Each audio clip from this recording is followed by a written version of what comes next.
And welcome back to the Two Trees Bible study on the age to come, the end days. And I trust that you have done the first session where we really looked at the Old Testament prophecies and the fulfillment in the New Testament of the age to come.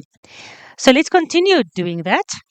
It is really cold here in Mpumalanga in the mountains where we are on a farm. So that's why I'm dressed nice and snug and warm. Continuing comparing the book of Isaiah and then the rest of the prophecies in both Old and New Testament. Let's have a look. In Isaiah 66, verse 23, from one new moon and from one Sabbath to another shall all flesh come to worship before me. Remember, Isaiah 66 is the last chapter in the book of Isaiah. And as we said, in this chapter, we are talking about the new heaven and the new earth. So when will all flesh come to worship before God from one new moon and from one Sabbath to another? When He made the new heaven and the new earth. And by this, we just want to remind you this is what the prophet Isaiah says. He is confirming the time in verse 22. For as the new heaven and the new earth, which I will make, shall remain before me. And then in verse 23, he says, in this new heaven and new earth, from one moon to another, from one Sabbath to another, shall all flesh come to worship before me. So we also see many other verses like this all over the scriptures. And that's why we want to ask the very important question. Are you sure that God's Sabbath days and His new moon days are not for you? Yes, in this world we have learned in the church that the Sabbaths and the feast days and the new moon days are for the Jews only. But here we want to ask, are you sure if the Sabbaths and the new moons will be celebrated in the millennium, as well as in the new heaven and the new earth, how on earth can they not be applicable or relevant to you? How can they be only for the Jews? Will there only be Jews in the new heaven and the new earth? Or would you like to be there as well? So that's why the first session, if you haven't done it, is really important to understand who's inside the walls of the New Jerusalem and who is outside of them. Let's have a look comparing Isaiah 66, verse 23, from the Sabbaths and the new moons. Let's look at Exodus 31, verse 13. Speak unto the children of Israel, God said to Moses, saying, verily my Sabbath, is it Sabbath, singular, or Sabbaths, plural? It is plural all over Scripture because God's 7-day Sabbath day, as well as the Sabbaths of the 7 feasts, are all called Sabbaths. So He says, speak to the children of Israel so that I can keep my Sabbath days, which includes the weekly Sabbath, as well as the new moon feasts like Yom Teruah. It will be a sign between me and you throughout your generations. So it is a sign that God is the God that sanctifies us. So if you are sanctified, if you are a saint, to say you're a saint means you're perfect. No, to be a saint, if you look at the book of Revelation, it talks about the end day saints. It's not that they are perfect. It's that they are washed through the tribulation and the end days difficulties, and they actually receive their white clothes. You see this both in the book of Revelation as well as in Daniel. So to be sanctified, to be washed white and clean by God, to wear His mark or His sign, that's what we all want. Remember in session 1 we said, isn't that the end goal, to live with our God in the age to come? So He says, if you want to show the world that I am Yahuwah, the God that sanctifies you, then you need to wear my sign. And what is my sign? It is my Sabbath days. That's why He says, the new heaven and the new earth, Sabbath and the feast days will still continue. God says, because now we think maybe that's only for Israel, maybe that's only for the Jews. We don't understand our Bibles because the Bibles say, even the Gentile nations. Let's look at this. How do you become part of Israel? Isaiah 56, verse 6. Let the son of the stranger, that Number one, join themselves to Yahuwah. Number two, to serve Him. And number three, to love the name of Yahuwah. Number four, to be His servants. Everyone that keeps the Sabbath day from polluting it. And number six, where are we now? Number 6 of 7, take hold of my covenant. So when you join yourself to Yahuwah and you serve Him and you love Him and you are His servant and you keep the Sabbath day and you take hold of His entire covenant, which is the entire law written on the heart for the renewed covenant, then will God bring you to His holy mountain. Where's His holy mountain going to be? Mount Zion, as we saw in the previous session. And I'll make them joyful in my house of prayer. So the holy mountain of um, Israel is in Jerusalem, Mount Zion. And that's where God's house will be when He finally lives with us. We showed you this in session 1 when God says, my house, my tabernacle is now with you. And now let's go to Revelation. If you think we're only talking about Old Testament, Revelation 15 verse 3. And they sing the song of Moses, the servant of God, and the song of the Lamb. So where do we learn about the new moons and the Sabbath days? We learn it from Moses. And when we don't know Moses, we will not know the song of Moses, right? So we have to study Moses to understand the end day laws for the age to come. And we have to study Moses to get to know the song of Moses, because they that are inside the walls of the New Jerusalem knows the song of Moses. And then, of course, the song of the Lamb that the Lamb will teach us. And they will say, who shall not fear you, O Yahuwah, and glorify your name? For you alone are holy. For, look at this now, all nations shall come and worship before you. When and where will all nations, all flesh, come to worship before God? In the new heaven and the new earth? When we have finally received our inheritance, when the age to come finally comes, when the tribulation is over and there is a new heaven and a new earth, then all flesh will worship before Him. And this is what the book of Revelation confirms. They who sing the song of Moses is with God, and all the nations that are left. I think we showed you this in the first session. After the Battle of Armageddon, all the nations that's left on earth in the millennium will have to come to worship before God. And I looked, and behold, the temple or the tabernacle of the testimony in heaven was opened. So the temple, the tabernacle, the Ark of the Covenant is in heaven currently.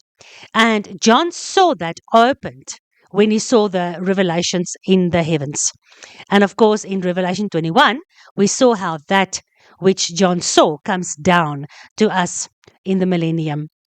And here we have to understand, only those who have the Song of Moses, only those who understand the covenant of God to serve Him and to keep His Sabbath days, they are the ones that is in this tabernacle. When God comes down and the 12 gates of the New Jerusalem is opened and we are entering, like Revelation 22 verse 14 we showed you in the first session, those who keep the commandments have the right to enter in the 12 gates of the New Jerusalem. We will be with Him and we will live with Him in the house that He will establish again here on earth, in paradise. Just like the first house He made in the book of Genesis. That's how He makes the last house in the book of Revelation. And both these houses has the tree of life in them. Let's have a look at Ezekiel 20. Ezekiel is also a huge end day prophet. And he says, God says, hallow my Sabbaths. You see, it's plural, because they will be a sign between you and me, that you may know that I, Yahuwah, am your God.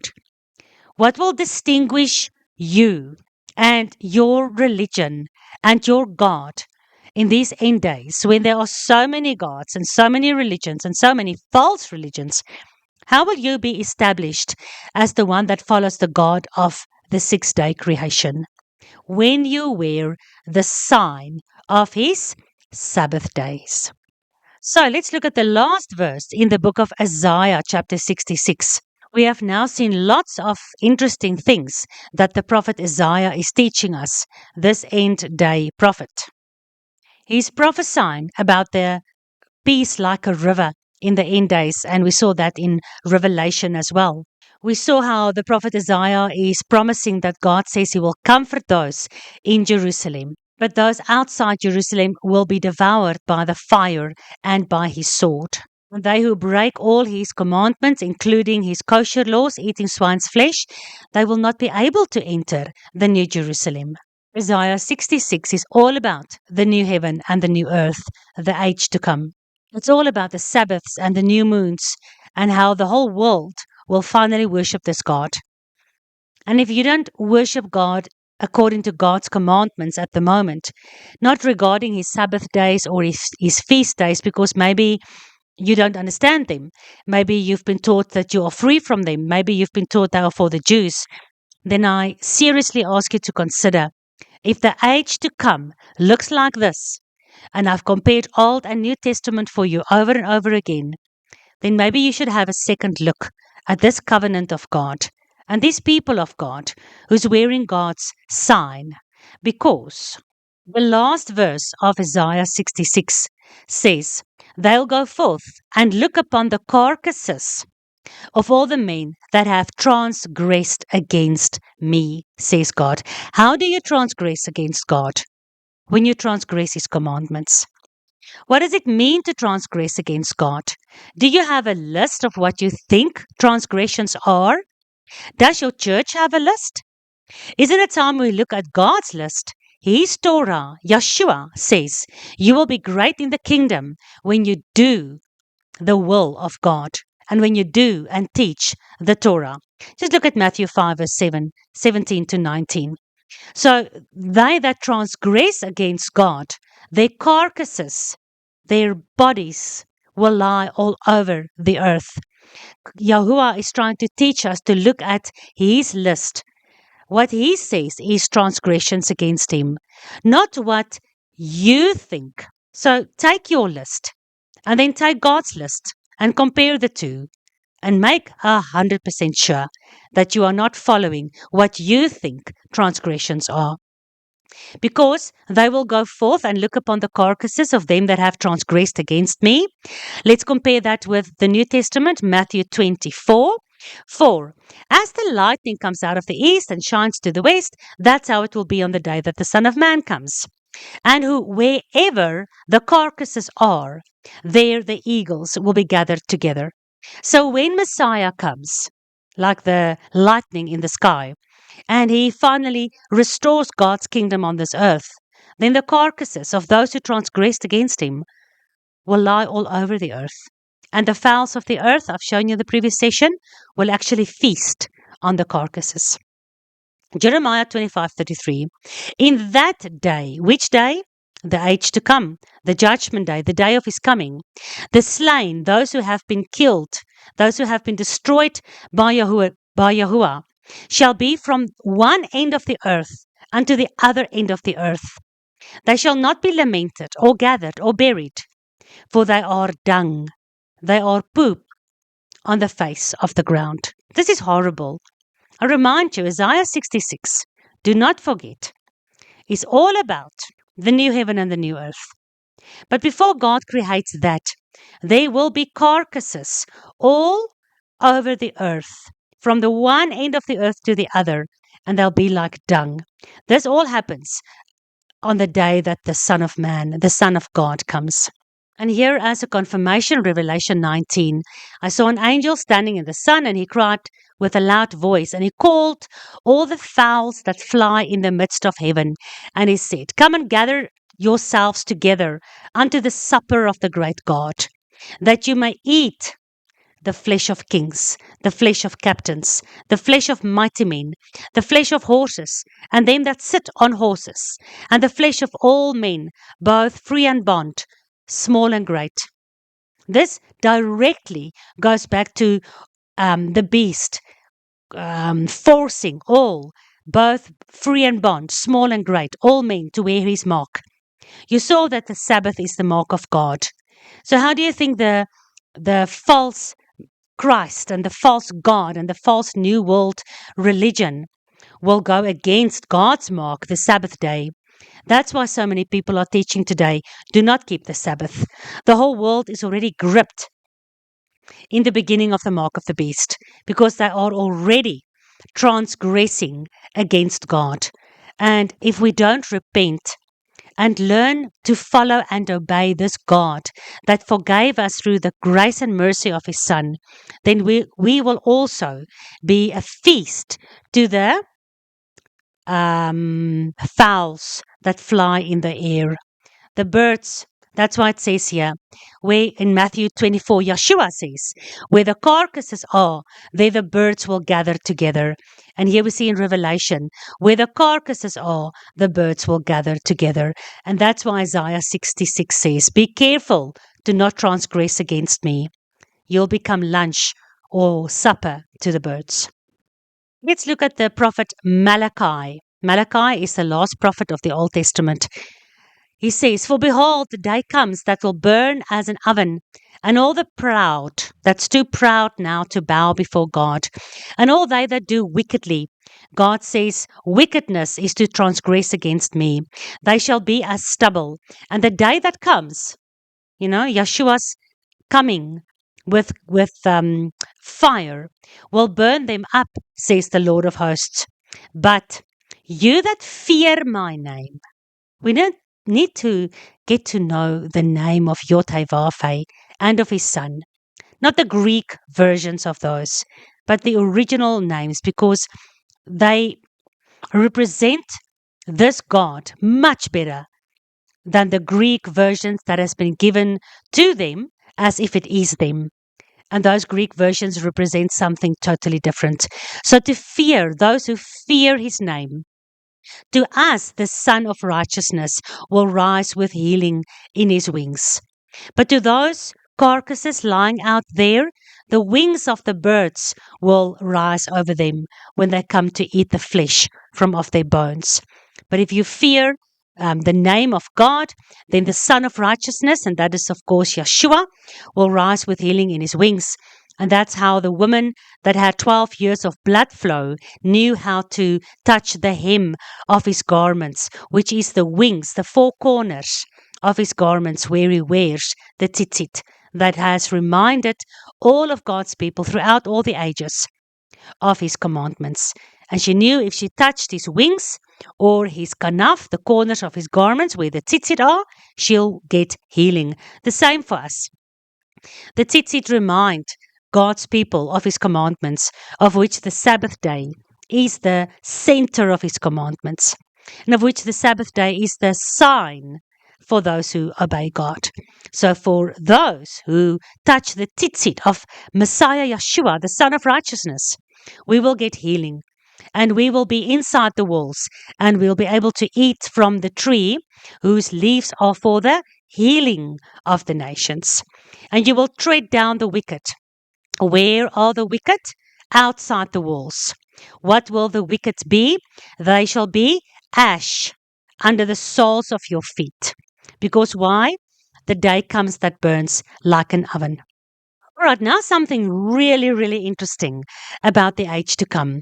It's all about the East Gate. And I'm sure that you've all seen how the East Gate has been blocked off or built closed by the Ottoman Turks, because the Bible, they knew the Bible. Maybe they know the Bible better than most Christians do today.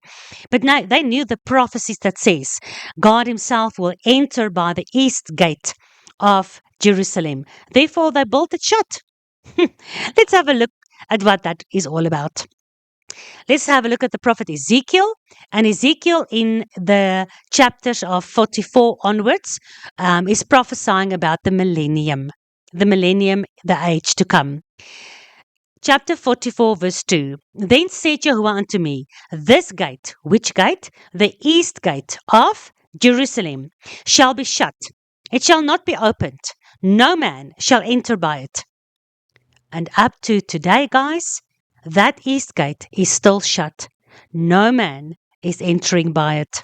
Even if you think you are a Ottoman Turk or a Palestinian or a synagogue of Satan, Yahudim, nothing is going to come in through the east gate until God decides it's time now.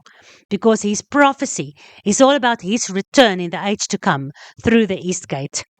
And whether you think you're going to close it up and prevent the Messiah from entering, even then you are fulfilling God's will because God says it will be shut. So even if it was shut by the hands of enemies of Israel, God's will still gets done, no matter through who. So the east gate is shut, it shall not be opened. Because why? Yahuwah, the God of Israel, has entered in by it. Therefore it shall be shut. It is for the prince. The prince, he shall sit in this east gate to eat bread before Yahuwah. All right, so that means the east gate of Jerusalem is shut until the true Messiah comes in and enters it in the millennium. God, the Father, Yahuwah, entered by it, and now he's making it ready for his son, the prince, to enter by it. Let me show you some amazing mysteries about the east gate. When God left Israel, when he left the temple, he was in the tabernacle, he was always with his children throughout the wilderness journey, he was with David and Solomon, he was in the temple, his Shekinah glory was burning on the mercy seat of the Ark of the Covenant. But there came a time that God left this earth. He was living in the fiery presence.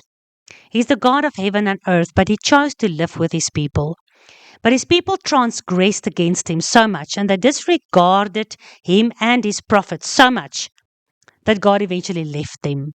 Look at this amazing explanation in Ezekiel 10. Then the glory of Yahuwah departed from off the threshold of the house. Which house? The temple. And stood over the cherubim. And the cherubim, of course, are the four-winged angelic beings that guards the Ark of the Covenant mercy seat. So the cherubims lifted up their wings and mounted up from the earth in my sight. And everyone stood at the door of the east gate of Yahuwah's house. So Yahuwah left this earth. He went from his presence in the most holy out the east gate. And then he went to the east to the Mount of Olives, which is at the east of Jerusalem. And from there, the cherubim took his presence, his glory, away from us. Zechariah 14. This is a prophecy of the age to come when God returns to this earth. And then his feet shall stand in that day. Which day? On the day that he returns. That day, his feet will stand upon the Mount of Olives, which is before Jerusalem on the east. You see? And then when Yeshua left, so this is prophetic for when God comes back, but God and Yeshua, if you will just do the time, put the time in to do the Bible studies with us, Yeshua has always been God manifested on earth. So in the book of Acts, when Yeshua left in his fleshly manifestation, the angel said, Men of Galilee, why do you stand looking towards heaven? This same Yeshua, whom was taken away from you into the heaven, he will come in the same way as you saw him go up into the heaven. So where were they when they looked up into heaven, when they saw him leave the earth? They were at the Mount of Olives, which is on the east of Jerusalem. So God left us east of Jerusalem. He will come back east of Jerusalem. Yeshua left us east of Jerusalem. He will come back east of Jerusalem. Behold, the east gate is for God because he has entered by it. But then he left it in Ezekiel 10. But now the east gate is for the prince, for when the prince comes back. Because when he comes back, he will come in from the east. Right, let's have a look at some of the laws and the ordinances for the age to come. Ezekiel 44, remember all about the end days. Son of man, mark well. Make sure that you are marking this. It's important. Behold with your eyes, look at this, and hear with your ears, listen. All the things that I say concerning all the ordinances of the house of Yahuwah and all the laws thereof, and mark the entering in of the house with every going forth of the sanctuary. Because why? Why must we mark, behold with our eyes, hear with our ears, all the ordinances of the house of God? Because these are the laws for those who wish to enter God's house, God's sanctuary, the New Jerusalem that comes out of heaven. Do you want to enter it?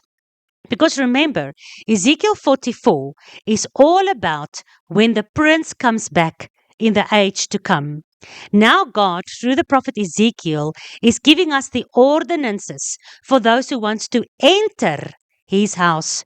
These are the laws for those who wish to enter this house. This house where the prince will sit in the east gate and we will have supper with him, we'll eat bread with him. Because God says, part of these ordinances, there are ordinances that you need to keep. And the people that do not keep my ordinances will not enter my house. No stranger who is uncircumcised in heart or uncircumcised in the flesh shall enter into my sanctuary. The law and the Spirit has always been God's standard. You think it's only in the Old Testament that talks about circumcision of heart and flesh and obeying of God's laws? No. Read what Yeshua himself says in the book of Revelation. Not only in the book of Revelation, but in the last chapter of the book of Revelation, really talking about the age to come. Revelation 22, verse 14. Blessed are they that do God's commandments, so that they can eat from the tree of life and enter in through the gates of the city. Yeshua will enter by the east gate. Remember, which gate will you enter? Because there are only gates to enter for those who do his commandments. No stranger, a stranger to the commandments, no uncircumcised in heart, nor uncircumcised in flesh. That means obeying the spirit of the law and the law written on stone, because God wrote the law on stone. Then those stones were broken the first time. Remember, just like Yeshua was broken, the rock, the stone, the cornerstone was broken the first time. Then God wrote his commandments again, the second time, on the stones, and Moses put them into the most holy place in the Ark of the Covenant, because the Ark of the Covenant is the foundation of the mercy seat. The mercy seat goes on top of the Ark of the Covenant. And inside the Ark of the Covenant are the rocks on which God wrote his commandments. And all throughout the Bible says the foundation of God's throne is mercy and justice and righteousness. Because his law is all about mercy. He shows us how we must not, remember, Isaiah 66, transgress against him. And when we see that, when we mark it and we look at it and we hear, we shema, we listen and obey, then that is mercy. God showed mercy even to the stranger. Remember Isaiah 56, verse 6? Even the stranger that keeps my Sabbaths, to serve me, to love me, to join himself with me, and to keep my covenant, will receive mercy in those days. But if you don't obey him, if you don't have your heart and your flesh circumcised, if you don't do and obey and love his commandments, you will not enter into my sanctuary. That is God's own words, not mine. And Joshua continues in Revelation 22, verse 11. He that is unjust, he that is not circumcised in heart and flesh, he that doesn't do what is justice according to God's list. Remember, what does it mean to transgress against God? Do we have our own list, or shouldn't we look at God's list? So he says, those who's unjust, who don't look at my list, but they make their own list, let them continue to be unjust. And he that is dirty and filthy, let him continue to be filthy. Because outside what? The New Jerusalem, outside the covenant of God, outside the bridal relationship that those who comes into his covenant, outside of that, there are the dogs, the sorcerers, the whoremongers, the murderers, idolaters, and whoever loves and makes a lie. Now, the problem is, if I don't keep the commandments, I'm not a dog, I'm not a sorcerer, I'm not a whoremonger, I'm not a murderer, I'm not an idolater, and I don't love or tell lies. Well, the thing is, I'm going to ask you to please do the 10 Virgin Bible study to really see what God says about what is truth for Him and what is lies for Him, what is foolishness and what is wisdom. And try to start doing the daily Bible studies with 2 trees so that you can see what is the definition of dogs, sorcerers, whoremongers, murderers, and idolaters.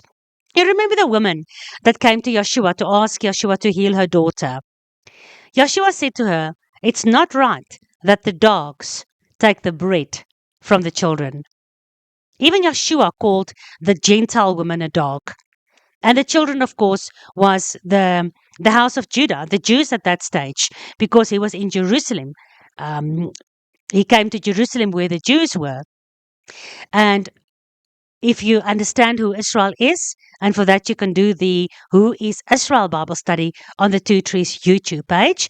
We understand how Israel is scattered into all the Gentile nations and how they have become part of all the pagan Gentile nations. And now this woman says, yes, Master, I agree. I am a dog. I cannot take away the bread of the children. But even dogs will be more than satisfied and happy with even a breadcrumb that falls from the table of the children. So we have this Jewish Messiah. We haven't understood him in his Hebrew, messianic, God of Abraham, Isaac, and Jacob sense. But we are starting to eat the breadcrumbs. We are learning more and more and more about him every single day, up to the point where he says himself, he will bring the stranger that keeps his covenant and his Sabbath days into his house. Remember? The stranger that keeps my Sabbath days, I'll bring him to my holy mountain and I'll bring him into my house. Isaiah 56 continues, actually, I don't have the verse up here, to say that I'll make him a pillar in my temple.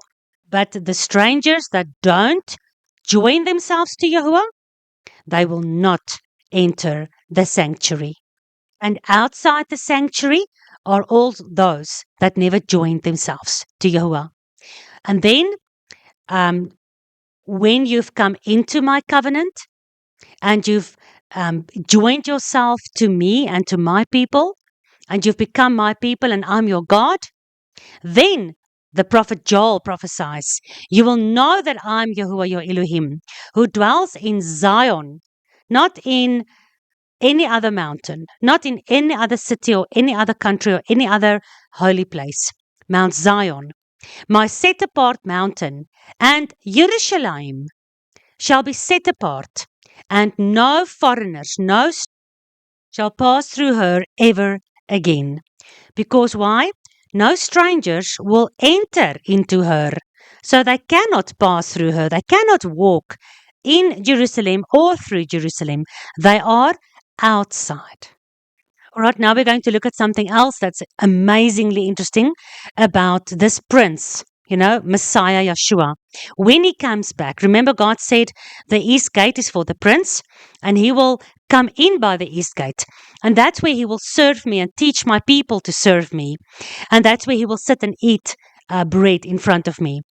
Up to the point, as we see in Revelation, that the New Jerusalem comes out of heaven, and then the Father and the Son, who are one, I and the Father are one, they will be one again. They will be reunited again. Just like Father and Son was one, but Father in his fleshly manifestation as the Son on earth, um, was separated, not much. I don't believe the same way separated like the church do. My God, why did you forsake me? Yahweh didn't forsake him. He was only talking about Psalm 22, which is another huge prophetic video we have made that you might want to take the time to work through. But when the Father and Son is one, when the New Jerusalem comes back, after the millennium is over, that is when we will be in the new heaven and the new earth. But the age to come will first be the millennial kingdom of Messiah Yeshua, the Prince. So remember Ezekiel chapter 44, the last books or the last chapters of the book of Ezekiel is talking about the end days.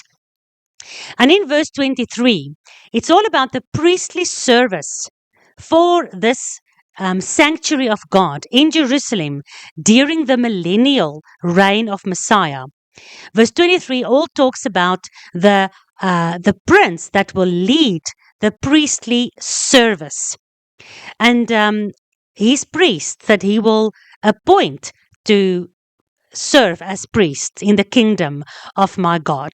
Remember, he says all throughout the scriptures, you are a royal nation, a priestly royal people for me.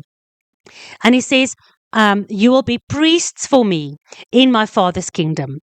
Again, I'm not going to repeat those Bible studies. But here in verse 23, they will teach my people the difference between the holy and the profane, and cause them to discern between the clean and the unclean. This is the kind of people that will serve God as priests in the age to come. And how will that teach the people the difference between holy and evil, and between clean and unclean? We have to listen to his ordinances.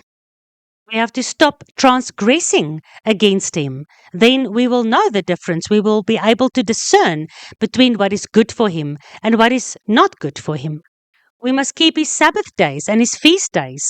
That's how we will discern between what's right for him and what's not right for him. How do we discern between clean and unclean?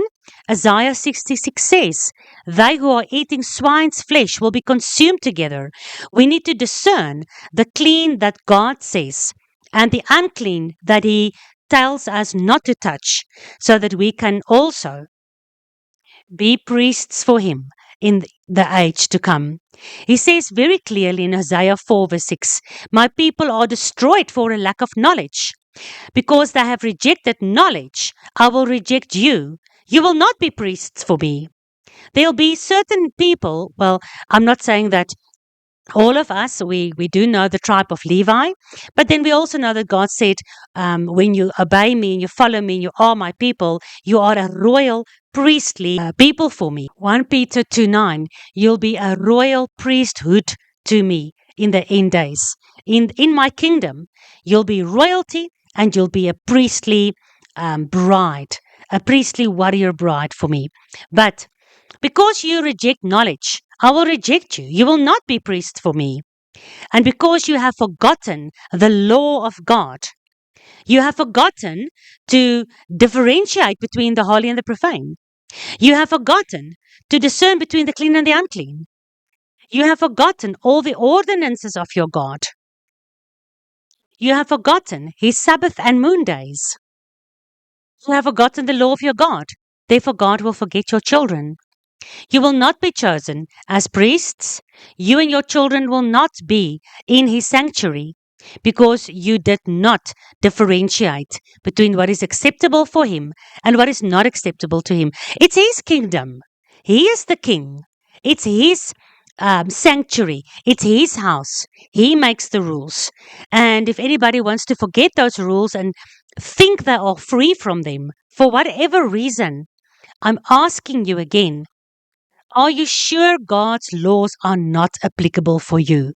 Because clearly, through the prophets, confirmation in Hosea, in Peter, and Revelation, and Matthew 24, these are the prophecies of the age to come. So Ezekiel 44 says there'll be priestly service in the age to come. And God says, you are in 1 Peter 2 verse 9, you are a chosen generation, a royal priesthood, a holy nation.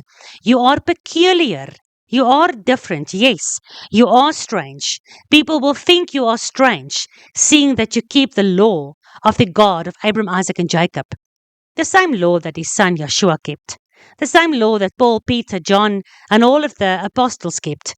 But that law has been hidden under a veil of deception by the Antichrist, the lawless one that I introduced to you in the first session, that Yeshua will destroy with a ruach from his mouth when he comes back. We have been deceived. That's why, dogs and sorcerers and whoremongers, we don't associate ourselves with those kind of people.